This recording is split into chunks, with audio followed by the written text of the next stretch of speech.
guys. Dito po tayo sa Marimaglon guys. Ang daming ibon oh. May mga nagpapakain kasi. Oh. Pasanay dyan oh, pagkain yan. Lapitan na yung mga yan. Yan oh. Yan po naman harap na yan po tinatag na department store Marimaglon. Pasyalan po din mga pamilihan. Yan oh. Babait ng ibon oh. Lalaki oh guys oh.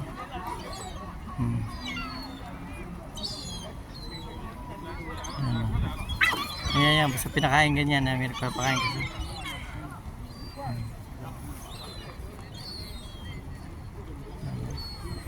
Ang babait nila oh.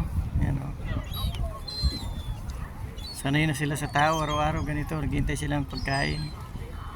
Ayan oh.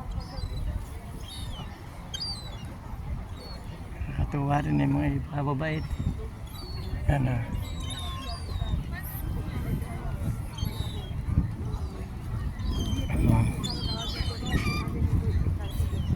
Ang laki oh guys oh.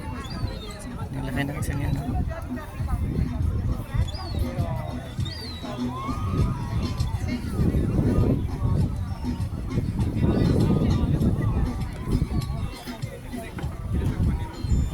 Sabi lang ito naman.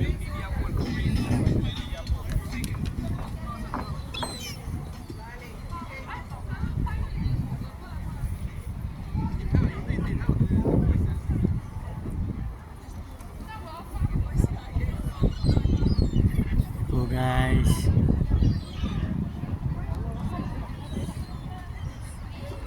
Thank you po guys for watching guys.